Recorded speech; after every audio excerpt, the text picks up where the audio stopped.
warahmatullahi wabarakatuh. Baik, untuk kelanjutan video kami ya Bapak, ini judul ke-8 tentang relativisme kebenaran. Singkatnya, relativisme adalah suatu cara pandang bahwa kebenaran bersifat relatif. Ya, bisa saja berubah-ubah setiap tempat dan masa. Hasilnya setiap orang berilmu atau tidak bisa menggambarkan dengan apapun tentang apapun sekenanya, dan itu bisa dianggap benar. Selanjutnya, dalam perspektif Al-Quran, Nasr Hamid Abu Zaid, seorang pemikir Islam berkebangsaan Mesir, menegaskan bahwa hermeneutika menghendaki pelakunya untuk menganut relativisme epistemologis. Tidak ada tafsir yang mutlak benar, semuanya relatif. Yang benar menurut seseorang boleh jadi salah menurut orang lain. Kebenaran terikat dan bergantung pada konteks, zaman, tempat tertentu.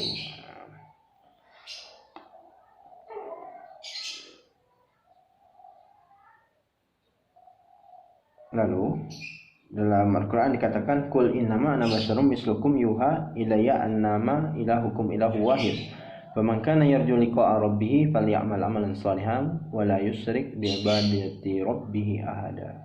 Katakanlah, sesungguhnya aku ini manusia biasa seperti kamu, yang diwahyukan kepadaku bahwa sesungguhnya Tuhan kamu itu adalah Tuhan yang esa. Barang siapa yang mengharap perumpamaan dengan Tuhan, perjumpaan dengan Tuhannya, maka hendaklah ia mengerjakan amal yang saleh, dan janganlah ia mempersekutukan seorang pun dalam beribadah kepada Tuhannya. Al-Kahfi ayat 110. Relativitas penafsiran sebenarnya tidak dinafikan oleh kalangan tradisionalis, namun menurut mereka relativitas tafsir tidak mutlak. Relativitas tafsir hanya terbatas pada ayat-ayat mutasyabihat, zanni ad-dilalah, yang belum ada penjelasan dari Nabi atau belum disepakati makna mujma' alaih. Sebab pemutlakan relativitas tafsir akan berdampak pada hancurnya tatanan syariat Islam yang selama ini dianggap baku, al-qat'iyat. Sebab semua ajaran agama adalah pemahaman terhadap teks-teks Al-Quran dan hadis Nabi yang dianggap relatif kebenarannya. Suatu perbuatan yang selama ini dianggap haram menjadi halal, yang halal menjadi haram, yang wajib menjadi tidak wajib, dan seterusnya. Bahkan kemudian muncul sebuah pandangan bahwa semua aliran dalam Islam dan bahkan non-Islam sekalipun seluruhnya benar, tidak boleh dikafirkan. Sebab yang mereka lakukan adalah interpretasi juga terhadap teks-teks kitab suci. Apabila kebenaran ajaran Islam atau bahkan kebenaran agama Islam bersifat relatif, maka hal ini bertentangan dengan konsep nubuwah. Allah mengutus para nabi untuk berdakwah dan memberikan petunjuk pada umat manusia agar mereka mengetahui mana yang benar dan mana yang salah. Baik, itu tadi terkait relativitas kebenaran. Selanjutnya terkait moderasi beragama. Dengan landasan ayat wa kadzalika ja'alnakum ummatan wasatah. Ini yang menjadi tolak ukur tentang moderasi beragama dalam pandangan Islam. Sehingga Islam menamainya dengan wasatiyah, walaupun masih ada istilah-istilah lain yang ada dalam Al-Quran dengan makna yang sama, karena makna kebahasan kata wasatiyah ini belum mencakup sebagian makna yang dikandung oleh hakikat moderasi itu sendiri. Menurut Ibnu Jarir at-Tabari dalam tafsirnya, beliau berpendapat bahwa dari segi bahasa kata ummatan wasatah ini dimaknai yang terbaik. Namun Ibnu Jarir mengatakan bahwa kata ummatan wasatah pada ayat di atas ialah memiliki arti pertengahan, atau beliau mengatakan bahwa dari segi pentakwilan ayat, kata wasatah ini berarti adil. Selanjutnya, beberapa prinsip terkait moderasi beragama. Yang pertama, tawassud, mengambil jalan tengah. Yang kedua, tawazun, keseimbangan. Maksudnya berperilaku adil, seimbang, tidak berat sebelah. Yang ketiga, i'tidal, lurus, tegas. Ya, maksudnya keadilan menjadi sebuah nilai luhur dari ajaran agama. Pemongsong sejahtera masyarakat terjadi karena tidak adanya sebuah keadilan. Lalu yang keempat, tasamuh, toleransi. Yang kelima, musawah, persamaan. Dan dapat disimpulkan bahwa ayat itu juga menjelaskan tentang kesatuan asal usul manusia dengan menunjukkan kesamaan derajat manusia, baik laki-laki maupun perempuan. Lalu berikutnya musyawarah. Berikutnya islah.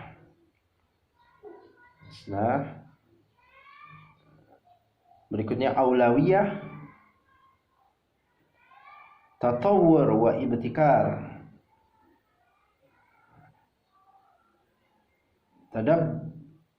tahaddur, keadaban. Itu saja tadi. Jadi itulah beberapa prinsip dari moderasi beragama.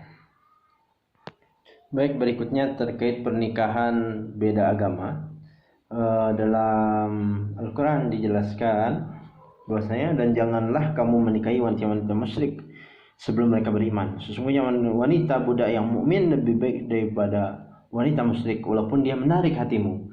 Dan janganlah kamu menikahkan orang-orang musyrik dengan wanita-wanita mukmin sebelum mereka beriman. Sesungguhnya budak yang mukmin lebih baik dari orang musyrik walaupun dia menarik hatimu. Mereka mengajak ke neraka sedang Allah mengajak ke surga dan ampunan dengan izinnya. Dan Allah menerangkan ayat-ayatnya, perintahnya, pelajaran. Ini ayat yang dibacakan tadi menjelaskan bahwa orang yang musyrik dan kafir tidak boleh dinikahi oleh orang muslim. Demikian pula ahlu kitab pada zaman sekarang, karena hal itu dianggap melenceng dari ayat tersebut.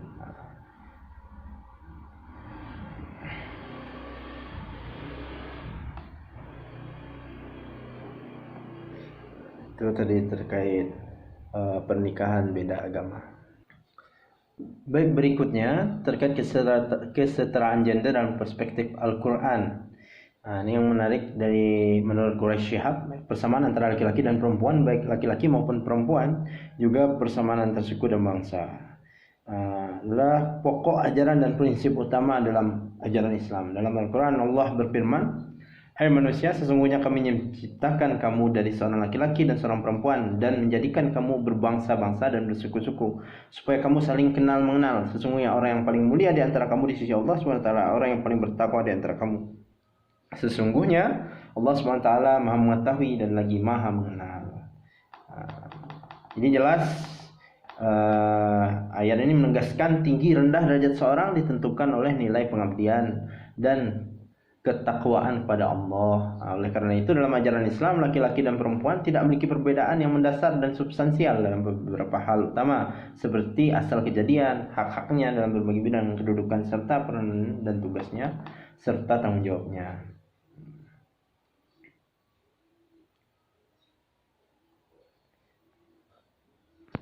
Lalu kesimpulan dari materi tentang kesetaraan gender adalah Islam telah dengan tegas menetapkan kesetaraan antara laki-laki dan perempuan. Namun seringkali kesetaraan ini diartikan kesamaan di semua sisi tanpa beda. Padahal sejatinya Islam telah menempatkan laki-laki dan perempuan menurut porsi masing-masing. Perbedaan ini bukan untuk saling mendahului dan mengungguli, melainkan merupakan bukti keserasian antara keduanya. Antara laki-laki dan perempuan, keduanya mutlak ada saling kecenderungan menurut kemampuan, keahlian porsi masing-masing. Perbedaan tersebut bukan berletak pada prinsip namun terletak pada kodrat masing-masing. Hal ini karena perbedaannya dilihat dari aspek sosiologis. Al-Quran memang mengakui adanya perbedaan antara laki-laki dan perempuan, tapi perbedaan itu bukanlah diskriminasi yang menguntungkan salah satu pihak dan memarginalkan pihak yang lain. Perbedaan ini diperlukan justru untuk mendukung misi Islam dalam Al-Quran tentang kehidupan harmonis, seimbang, adil, aman, tentram, serta penuh kebajikan untuk saling melengkapi dan bermitra bekerja sama dalam mengarungi kehidupan. Itu terkait kesetaraan gender. Baik, ini terkait kepemimpinan non-muslim. Kita mengambil pendapat dari Buya Hamka dalam tafsir Al-Azhar, dijelaskan bahwa wajib bagi kita mengambil pemimpin dari orang muslim. Allah memberi peringatan dengan tegas bahwa memilih orang kafir menjadi pemimpin adalah perangai ataupun kelakuan orang munafik. Pada ayat ini ditegaskan kepada orang-orang beriman agar tidak mengambil orang kafir sebagai pemimpin. Ini dikarenakan mereka tidak percaya kepada Tuhan dan keingkaran mereka kepada Tuhan, dan perintah Tuhan akan menyebabkan rencana kepemimpinan mereka tidak tentu arah. Ini pada ayat Al-Maidah 82. Pasti akan engkau dapati orang yang paling keras permusuhannya terhadap orang-orang yang beriman, yaitu orang-orang Yahudi dan orang-orang musyrik. Pasti akan engkau dapati pula orang yang paling dekat persahabatan dengan orang-orang yang beriman, yaitu orang-orang yang berkata, sesungguhnya kami adalah orang Nasrani. Hal ini karena di antara mereka terdapat para pendeta dan rahib, juga karena mereka tidak menyombongkan diri.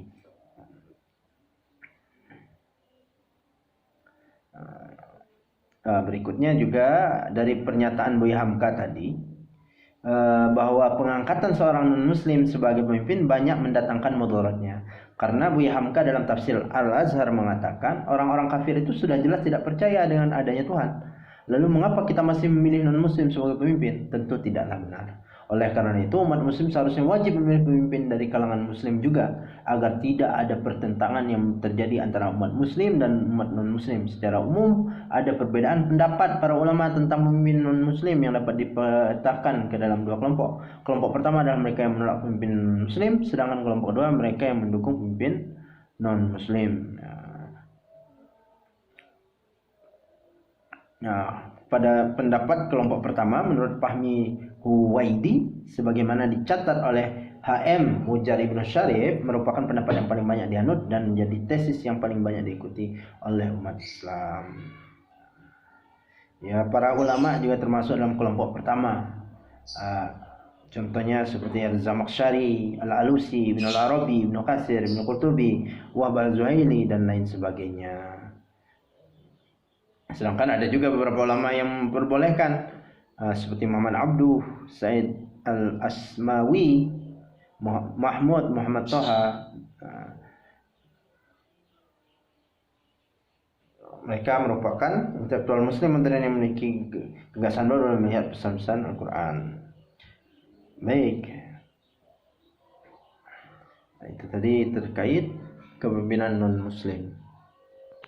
Baik, judul berikutnya terkait mencalonkan diri menjadi pemimpin. Dari Abu Musa radhiyallahu anhu mengatakan, aku menemui Nabi sallallahu alaihi wasallam bersama dua orang kaumku. Lantas satu di antara kedua orang itu mengatakan, jadikanlah kami pejabat ya Rasulullah. Orang kedua juga mengatakan yang sama. Secara spontan Rasulullah bersabda, kami tidak akan memberikan jabatan ini kepada orang yang mintanya, tidak juga kepada orang yang ambisi terhadapnya.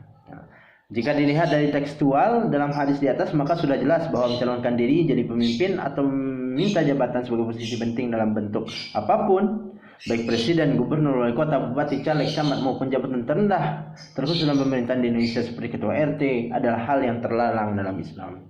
Namun, jika diperhatikan kembali menurut pendapat ulama dan kepentingannya pada saat ini, maka ada pengecualian yang terjadi pada era digital pada masa sekarang, yaitu menurut pendapat ulama tafsir tentang Nabi Yusuf minta jabatan yang dijelaskan dalam firman Allah Subhanahu wa taala surah Yusuf ayat 54-55. Dan raja berkata, bawalah Yusuf kepadaku agar aku memilih dia sebagai orang yang rapat kepadaku. Maka tak kala raja telah bercakap-cakap dengan dia, dia berkata, sesungguhnya kamu mulai hari ini menjadi orang yang berkedudukan tinggi lagi dipercaya pada sisi kami. Berkata Yusuf, jadikanlah aku bendaharawan negara Mesir. Sungguhnya aku adalah orang yang pandai menjaga lagi berpengetahuan. Quraisy menjelaskan bahwa dalam tafsirnya bahwa surat Yusuf merupakan surat yang unik. Surah ini menguraikan suatu kisah secara sempurna yang menyangkut satu pribadi dalam banyak episode. Bahkan ia menyatakan jika ingin mengetahui bagaimana memaparkan kisah yang islami dan memutu, maka perhatikanlah surah ini.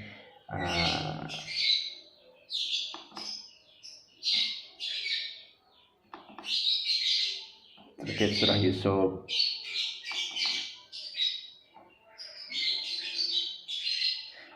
Dalam surah Yusuf ini terdapat cerita bagaimana Yusuf mencalonkan dirinya menjadi seorang bendahara Mesir.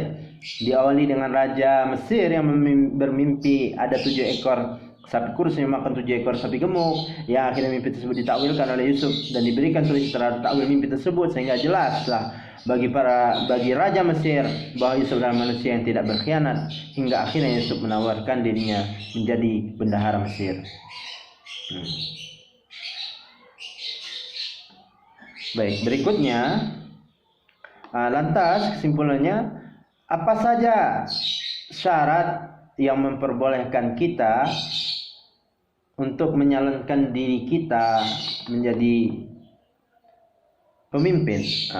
Jadi menjadi pemimpin boleh dengan mengusulkan diri untuk menjadi pemimpin boleh dengan syarat-syarat seperti berikut.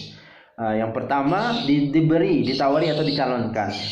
Nabi Yusuf awalnya beliau sudah diminta oleh raja untuk menjadi orang dekat dengan raja karena kejujurannya bahwa ia tidak ada berkhianat kepada raja dengan berbuat serong dengan istri raja tidak ketika raja tidak di rumah. Jadi dia awalnya diberi bukan meminta diawali. Yang kedua, kita harus memiliki niat untuk kemaslahatan orang banyak. Lalu yang ketiga, kita harus amanah. Yang keempat, kita harus berpengetahuan, berilmu di bidang tempat kita mencalonkan diri. Sebagaimana Yusuf yang ingin menjadi bendahara, Nabi Yusuf karena memiliki ilmu di dalam hal itu, dalam hal kebendaharaan. Lalu yang kelima, kita harus adil, harus bisa adil.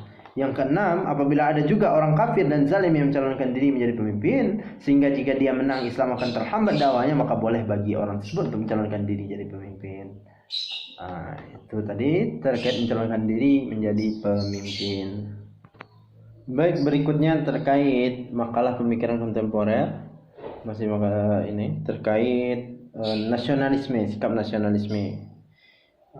Dalam landasan ayat Al-Quran surah Al-Hujurat ayat 13, hai manusia, sesungguhnya kami menciptakan kamu dari seorang laki-laki dan seorang perempuan dan menjadikan kamu berbangsa-bangsa dan bersuku-suku supaya kamu saling kenal mengenal. Sesungguhnya orang yang mulia di antara kamu di sisi Allah ya orang yang paling takwa di antara kamu. Sesungguhnya Allah Maha mengetahui lagi Maha mengenal. Ini landasannya. Berikut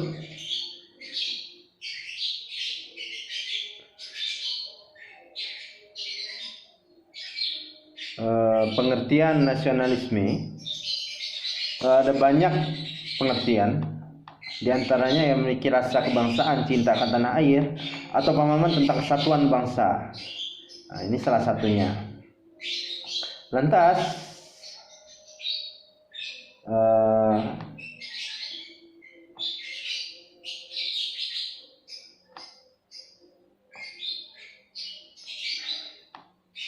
ini adalah sikap kita cinta terhadap tanah air dan rela berkorban.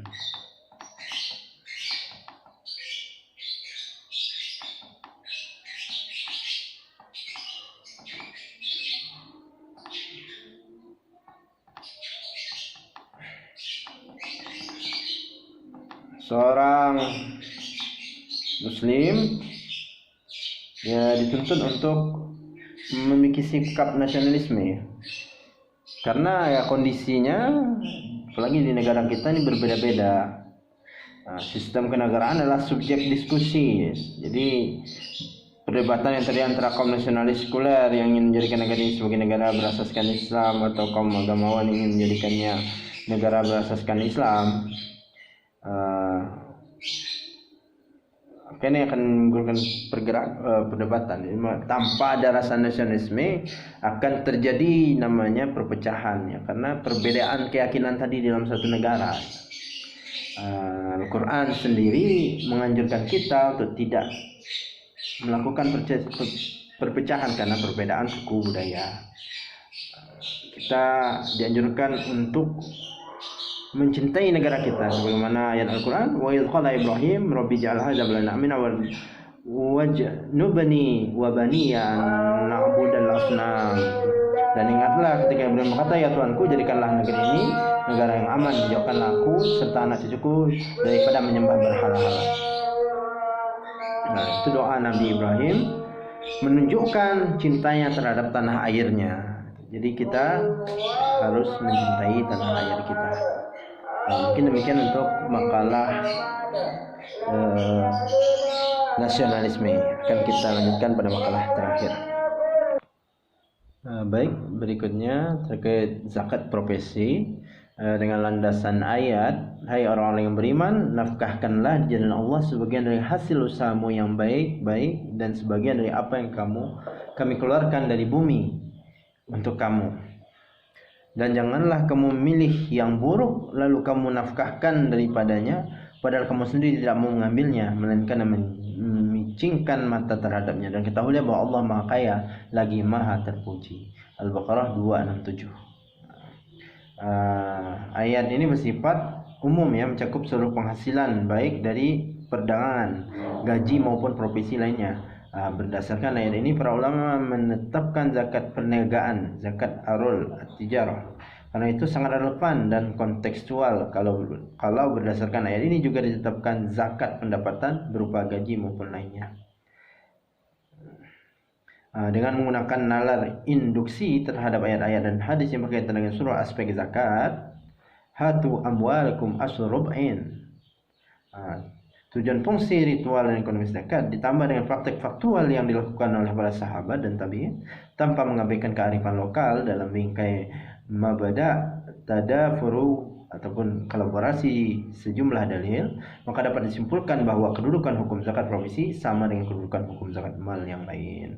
Terlebih bahwa zakat profesi dapat merealisasikan 3 jenis kemaslahatan dalam satu waktu, yaitu kemaslahatan ritual, kemaslahatan intelektual, dan kemaslahatan material. Ketiga jenis kemaslahatan tersebut menjadi elemen pembentukan komunitas masyarakat muhsinin yang diidam-idamkan oleh Islam. Demikian Bapak, terima kasih. Mohon maaf atas kesalahan.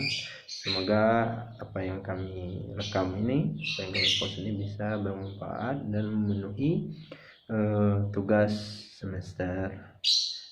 Banyak maaf. Bila taufiq wal hidayah. Assalamualaikum warahmatullahi wabarakatuh.